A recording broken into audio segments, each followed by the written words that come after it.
and the newest campus in Owatonna. By doing this, we were able to bring the workforce development onto our campus, $71,000 in deferred maintenance. Schedule. The Shell Rock River Watershed District was established in 2003, so we're still, I call us in our infancy state. We were established by Bowser. They gave us the charge to clean up the water bodies within 246 square miles of the district. You might ask, what are the problems you're dealing with and why are we here asking for the $7.5 million? What our problem is we have over many years accumulated large amounts of sediment within our lake, Fountain Lake. Roughly all three bays, we've looked at a greater than 5 feet of accumulation of sediment in all three bays. Along with that sediment carries phosphorus. And why is phosphorus a large issue for us? Because it releases, or it is the nutrient that algae feeds on and makes our lakes green. They turn pea green during the summertime. What we've found through some studies we've done is 40% of our phosphorus actually comes from the internal load in the bottom of our lake. So when we're trying to reduce these large algae blooms, it's tough without treating what's in the lake. To give you some history on some of the projects we've completed, even though we're almost 9 years old, we've completed roughly $3 million, or an estimated $3 million worth of projects above Fountain Lake. I would go into a lot of those projects we've done, but I know you guys, again, are on a short time frame. But again, those projects have made a dramatic difference in just the water quality so far. So we're controlling that outside source that's coming in. What we need to control now is the inside source, or the internal loading, which we feel is a critical time to do this. As you know, we're a large agricultural community, and I would like to give them a big thanks. They've been doing a huge part in trying to help us control the sedimentation into our lakes. Through 2000 and 2003, Freeborn County was ranked within, I believe it was 10th in the nation for number of filter strip acres signed up in the continuous CRP. So again, our farm community is doing a tremendous job. Not only that, but they've done a lot of other best management practices such as rim crap for waterways, rock inlets. So really promoting to keep that sediment on the land upstream. I'd also like to give a big thanks. A lot of these projects wouldn't be able to get completed if it wasn't for our partners. We've had great support from all our partners, including Freeborn County, City of Albert Lea, Convention and Visitors Bureau, Albert Lea Community Ed. The Fountain Lake Sportsman's Club have been a huge benefit to us in selling our dreams. The Isaac Walton League, Freeborn County SWCD, Minnesota DNR. A lot of our permitting goes through Minnesota DNR, so they've been huge. The Albert Lea Freeborn County Chamber, Pheasants Forever, Farm Service Agency, National Resource Conservation Service, State Legislature has been a huge help. The Lessard Sands Outdoor Heritage Council has been a huge help on some of our projects. And we just want to give them all a big thanks. That helps us complete our projects and put the money on the ground out there and get the stuff done. How do we know that those projects are making a difference? In 2010, the PCA, we do annual sampling in all of our lakes and streams. We have roughly 18 sample sites. In 2010, we had the best water clarity, summer average water clarity on Fountain Lake that's recorded with the Minnesota Pollution Control Agency.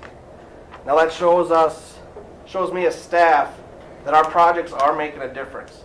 But we can make those water clarity numbers even better with a little bit more money to help with the internal problem we have, which is the sedimentation in the lake. If you don't know, Fountain Lake is on the impaired waters list for the state of Minnesota, and we are right now in the midst of a TMDL that will show all these problems and how to fix them. So what are we asking the bonding committee?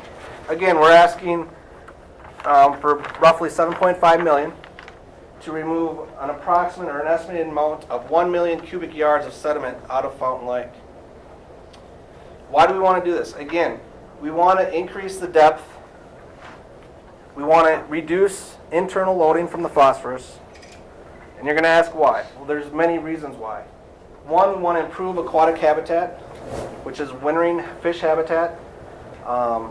Two is we want to increase the recreational opportunities on that lake. So again, this project is estimated at $15 million total, 7.5, which is a 50% match by the watershed district. That money is coming from a local match that was possible due to the overwhelming local community support shown by the voters of Freeborn County and the city of Albert Lea in 2005, when 80% of the voters were in favor of a local option sales tax. So the sales tax is what's going to help match the state money to get this project done. How much is the sales tax? 0.5%. With this, we feel that the project would have an overwhelmingly positive economic impact on this area, similar to the projects that have been done south of here. We have two lakes in southern Iowa, Clear Lake and Storm Lake, that have recently been dredged and a large amount of sedimentation removed, and they are having an economic boom around those lakes. Just to give you a little bit of data, the data on the hotel motel tax receipts indicate that Clear Lake has enjoyed an annual tourism impact of 30 to 40 million annually in the last few years. So again, as us as a gateway city here in Minnesota, right across from the border of Iowa, we feel that it could have a huge economic impact on the city of Albert Lea and Freeborn County. So again, I want to thank you for coming, and if you have any questions, feel free to ask. Is the sales tax for the watershed district or for the county or city or all? The sales tax is based out of the city. It's within the city of Albert Lea, and the sales tax goes directly to the watershed district. Okay. How much do you raise per year with it? We raise roughly $1 million per year. Has that been voted on? Yes, that was voted on in 2005 and passed by over 80% public support by the residents of the city of Albert Lea. You might be a little impartial with some of our visits right now, but what did you think about what you heard today, and why would these be important? I think it's very important. I think it's obviously it was a big deal just to have the committee stop here. We know that those bonding dollars are very competitive, but I think both presentations were well receptive. That we heard some good questions, and obviously we'll go back and regroup and try to make sure that we push these forward during the next session. They started this morning very early in Winona, and they've had a pretty aggressive schedule. So we were a little bit late, but we were able to spend some time with Senator Sinjum between here and Austin, had a good conversation. And as I said, we apologize we were a little late, but they do have a very aggressive agenda. He seemed very much supportive of the Austin request.